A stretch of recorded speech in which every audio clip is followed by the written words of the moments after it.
right. Three, two, one. Welcome, everybody, to Rolling on Three, the first podcast for all three-wheel owners. Whether you're riding on a slingshot, Ryker, Spider, anything on three wheels, this is the show for you. Today, I'd like to welcome Vanessa. Vanessa is from North Las Vegas. I'd like to welcome him to the show. She's also a retired Air Force vet. I'd like to thank you for your service. And I want to welcome you to the show. Thank you. Thank you for having me. All right. I start off the show with the same question. What are you rolling on? I have a Ryker 600. All right. Cool. Cool. When did you get the Riker? I bought it in April of 2019. Uh-huh. I had been looking at spiders and I had looked online, the YouTube videos, and I think I saw an advertisement at the dealership for like a 2016 spider. Okay. And so I took my husband with me, and I went and I was looking at the spider, and the guy was kind of trying to show me how it works. And so he said, well, get up on, get on it. So I went to get on it, and I have spinal issues and I have mobility issues. So when I went to raise my leg up, it wasn't going up high enough to get over on it. I didn't know I could put my left foot, on the running board and go over. And the sales guy didn't tell me that either. So I was like, yeah.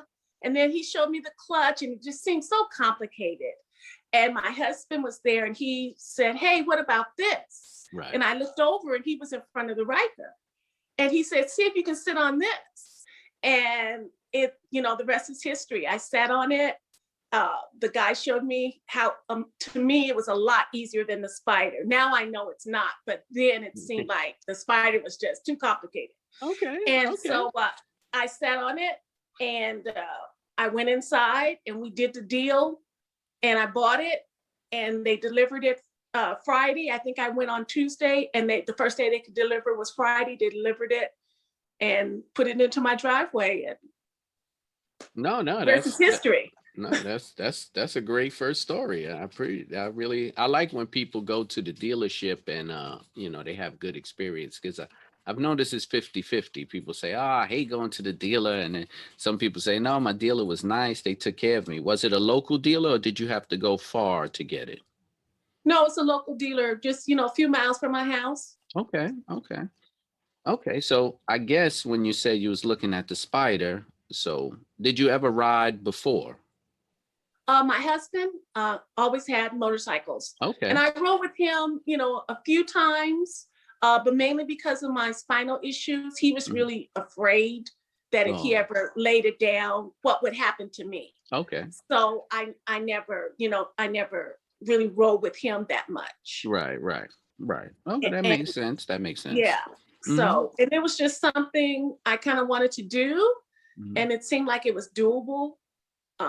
Three wheels, my balance is not all that great anymore. So, I mean, hey, three wheels, no, you can't get any better than that. Listen, no, without a doubt. I mean, it's all about your comfortability on a bike, right? So, if you're not comfortable with your balance, this is a great option to get back on the road like you wanted to, and you don't have to put too much worry in the two-wheel thing. No, I respect that totally. It's a lot of people make that type of choice, whether they're just looking for something different or just something more comfortable they could be on, or something like that. So no, it's a good choice. Good choice. So so you were riding, I guess, on the back of your husband, or did you ride and y'all switched it up? I mean, how?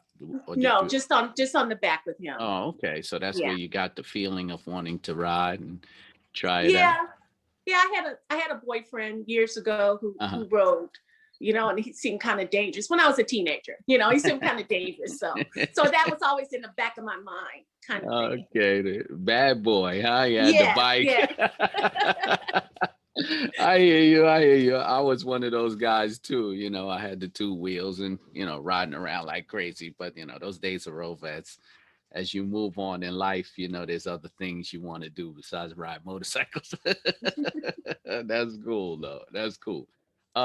So in North Las Vegas, how's the riding? Like, how's the roads? how's the weather? Is it like cities or suburb? Tell me about like the riding area around there like that. Well, North Las Vegas is a city on itself, but it's outside Las Vegas. So there's Las Vegas, and then there's Henderson and North Las Vegas. So there are three separate cities, separate mayors, police department, everything. But it runs all into Vegas. Okay. I don't ride on the strip. When the shutdown was going on, they Okay. decided to do all the construction they ever wanted to do on the Las Vegas Strip. And if anyone had wanted to make an, post-apocalyptic movie, it would have been perfect because the streets were, jacked up and lifted up.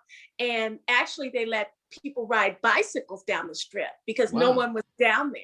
Wow. So we would go and just ride, up and down the strip and actually look at it, not having to worry about the traffic, The strip is always bottlenecked. I'd never really go down there that much now because you just Really? get stuck in traffic. Wow. In the summer, it's really hot. I had seen one of your podcasts and you talked about being stuck in traffic in New York. It's the same way here. The traffic is and you're sitting there and your skin is burning because, Ooh. You're waiting for the light to change. Right. And it can get, up to 115, 120 here. So it's something in the summer to try to Right. ride here. Right. There's not that many. I see people back east, with all the beautiful scenery and stuff, and you don't really have a lot of that here. Really? Is this all just straight desert, Just- or is It's it? pretty much desert. There's Mount Charleston you can go to. There's places you can go. Don't get me wrong. You can go to Mhm. Hoover Dam, but there's nothing close. Okay. So, you're talking an hour to 2 hours. Mm. So it's not just, outside your backyard, you can find something. Okay. So, Okay. yeah. So, have you taken any long rides yet? Like, out there 2, 3 hours yet? I have not.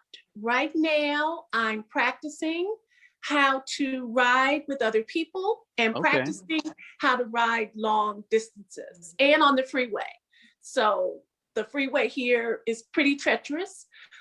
So I go and I ride until the wind. I have a problem with the wind. So Okay. the wind kind of bounces me around. So when I get to the point where I can't stand it anymore and too many big trucks have come by me, then I jump off and then I go around and I get back on and I go. And I'll get there one day, No, but no. it's for me. It's not for anyone else. I keep telling myself, you don't have to be a long hauler. You don't have to be someone who goes on these big trips. Ride how I want to ride, and that's good enough. So I have to keep telling myself that. No, you know what? That is actually great. Ride how you want to ride. That's great for people to hear because a lot of people do have that feeling like, oh, I'm a ride and I'm not going to be able to ride like others and I'm not going to be comfortable. Mhm. And they do worry about, oh, I'm on the bike. So you're actually right. It's ride how you want to ride. If you Yeah. want to go fast, you want to go slow, you want to get off and get on. That's a perfect analogy to let people know. And that's what's good because when other people watch this, they'll feel comfortable knowing that, hey, I got people in the same boat as me. So Exactly. no, I appreciate that. So are you well, you say you ride alone, but do you ever ride your husband? I'm assuming he rides with you. He rides with me. He doesn't. Uh, he used to ride a lot more. Okay. I don't know why, but he doesn't ride as much as I. But if I have to go get a loaf of bread, I'll put my backpack on and I'll go to the store and get a loaf of bread and pop it in. And then, any reason to get on the bike, just to go Right. up the highway in the back, go up the street and back. I just like being on it. No, I get it. Do you are there like I don't know if you visited yet, or are there like big, is it a big bike community out there in Vegas? Like, do you see it when you go I, out, you see trains, lines of bike? I have not, but Hmm.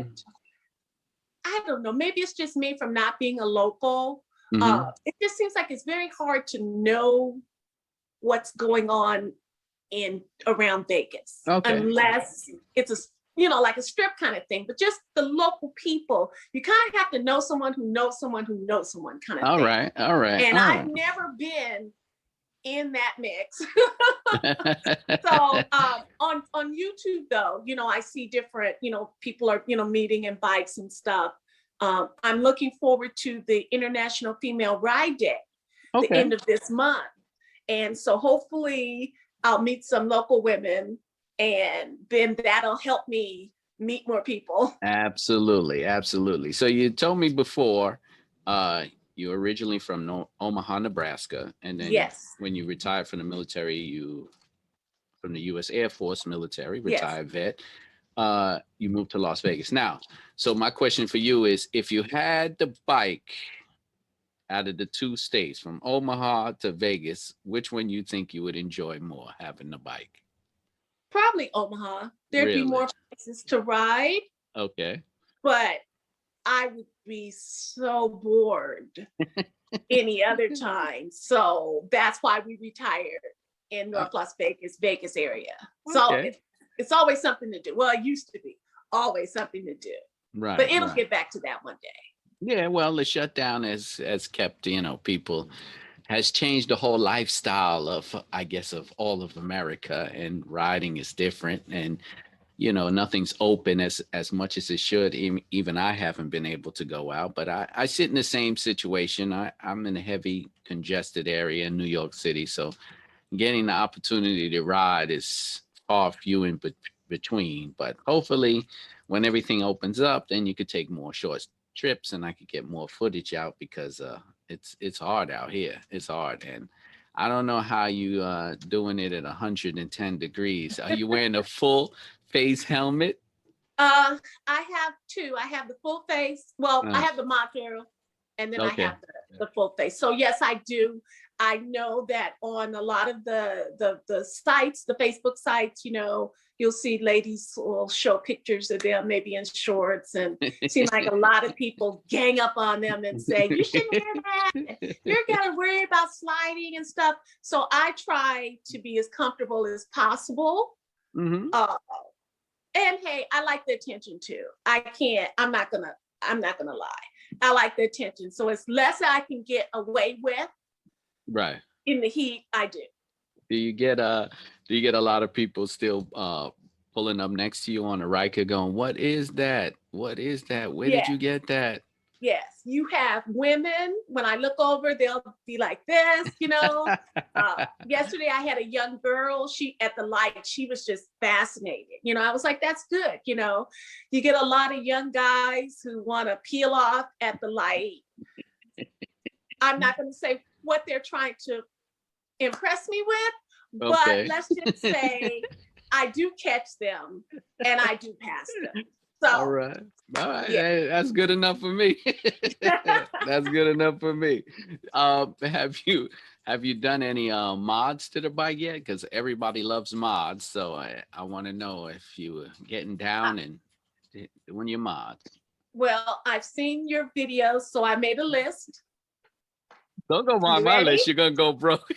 Go ahead. I got a list. The first thing I did, I wrapped it, and Okay. then I got floorboards. I Okay. got the Night Rider lights, head Hmm. bulbs, brake Hmm. lock, wheel lock, helmet lock, Okay. backrest, foam hand grips, bar ends, windshield, tank bag.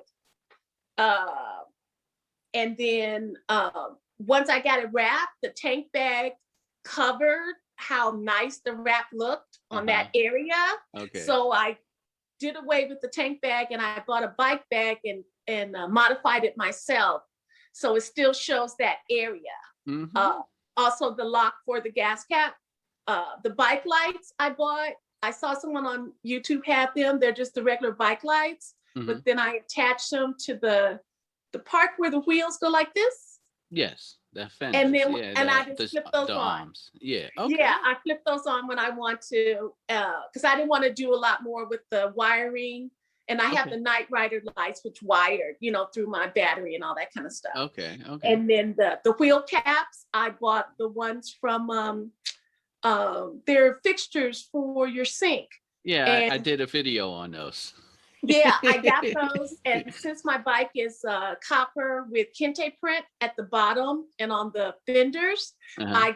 I made some printed kente print paper and with stickers and stuck it on there. So Oh man, that's you did some work. So, all right. So the $1 million question: how much money have you spent? until I wrote this down and started reading it, I feel embarrassed Don't because worry this is about a it. lot of stuff. I didn't realize it until I wrote it down. Oh my gosh. Yeah, I don't know. I know Okay. the wrap was the most expensive, and it was, a little bit over about 1600 Okay. for the wrap. And I was like the second Riker they had wrapped. Oh, So, but okay. the guy did. Oh Mm. my gosh. I was in love. When I saw it, I almost cried. It was Oh, beautiful. Yeah. no, that's great. That's great. So, if what would be out of all the mods? So, what would be like the best mod you did? And like you say, oh, that was the best thing I ever did to the bike. And the one you would say is, I didn't really have to do that. Um, I have two. Okay. For the windshield, because of my spine, I Hmm. can't like sit on a bar stool anymore Oh, because I okay. don't have that ability to keep myself upright. All right. So the wind was just killing me. Mm. So Hmm. the windshield helped the wind, and then the Hmm. backrest, I can Okay. rest my back. So those were kind of like hand in hand. Right. The one I didn't probably really need, eh,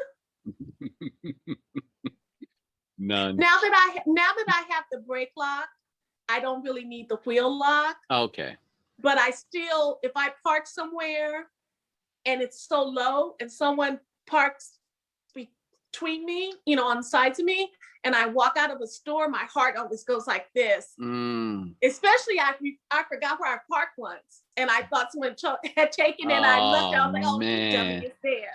But man. yeah, I'm just afraid someone's gonna pick it up and walk away with it. No, no. I mean, people always talk about the mods, and it's everybody talks about how easy it is to work on the bike, and it actually is a very out of from owning bikes before and owning the Can Am. It's like it's very easy to modify, and Okay.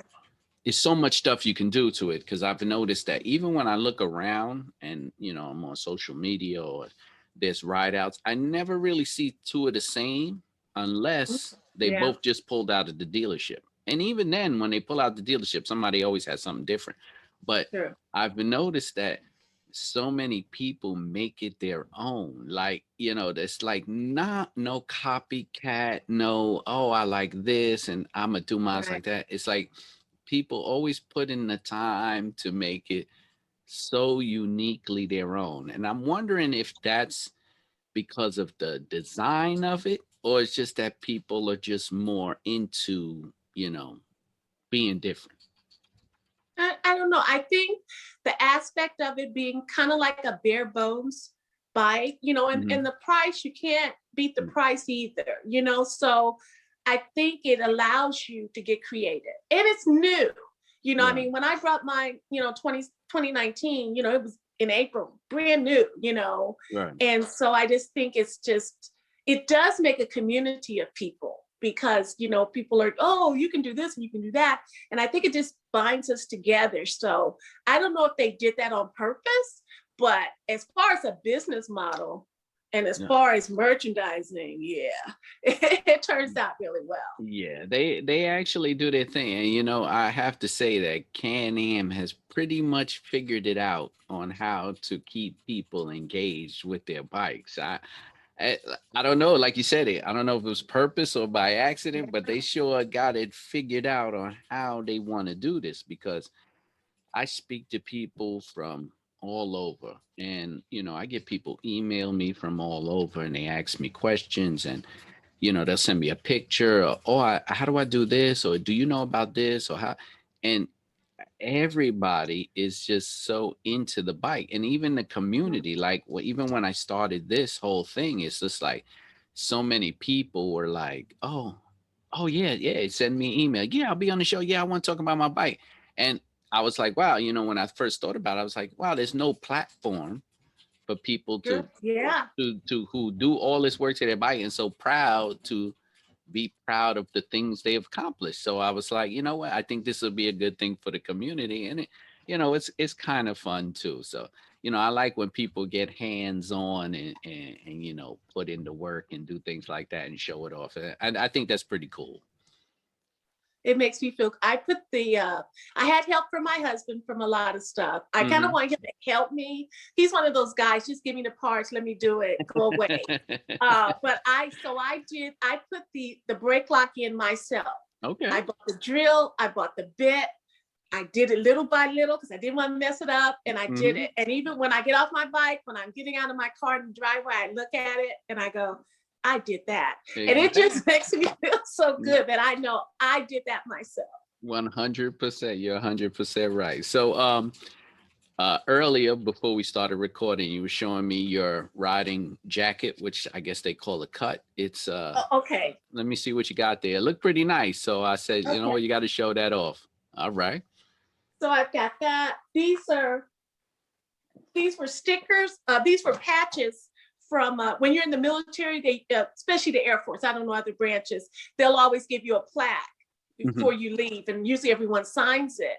And Okay. the squadron I was in here was a training squadron on training people how to fly T-38 aircraft, and how to the basic flying school.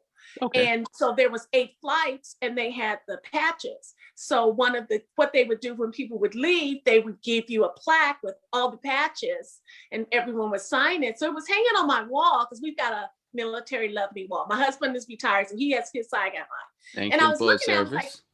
they're just sitting there.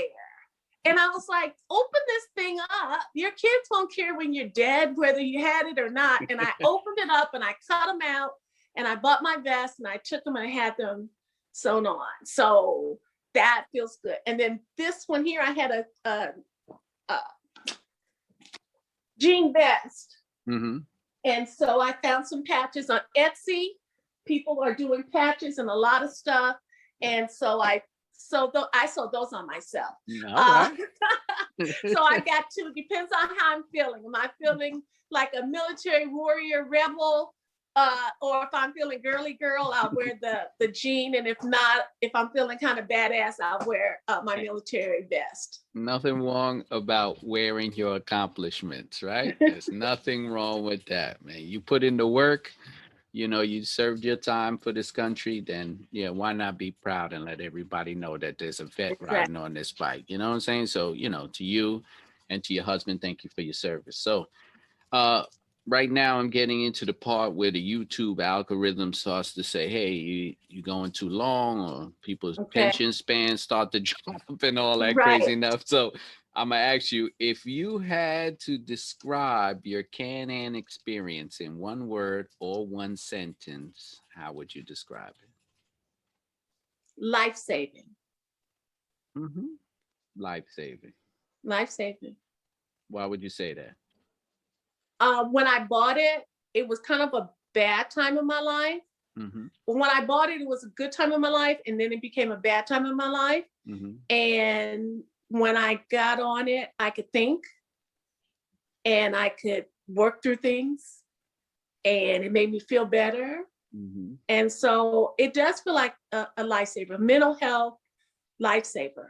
All Yeah. right. All right. No, that's a beautiful thing. It's helping you out, and that's how you feel, man. I'm glad you're getting a beautiful experience from it, Mhm. and Yeah. that's nice. And you know what, like I said, this platform is for other people to listen, and when they feel the same way and they get to see other people who maybe in the same predicament or feel the same way, this is always going to help. And this is what the podcast is for.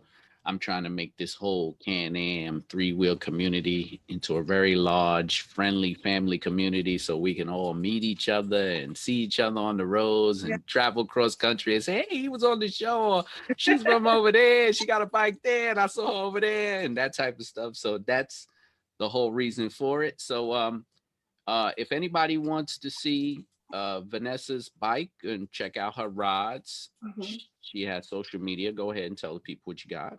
Okay, it's Instagram, SEXE, that's my bike, _Ryker, _Sista, SISTA. Okay, so like I said, so she's riding now in the North Las Vegas area. So any of Yeah. you people who are riding around the North Las Vegas area and need another rider, she's out there. She's doing her thing, getting Yeah. her feet wet, trying. Hey everybody, I am Keith Hammer from Rolling on Three, the first podcast for all three wheelers. If you want to contact me, my email is rolling on three wheels. That's the number three. My Twitter is rolling on three. My Instagram is Shadow Black Riker. So all the information will be below. My information will be below. Vanessa's Instagram will be below. Thanks everybody for watching. I appreciate it. Vanessa, thank you. Thank you again. Thank you for your service. Thank you for giving me your time on this show. Uh, Thank you. thank you everybody. Keep watching and subscribe to my channel. And everybody have a good day.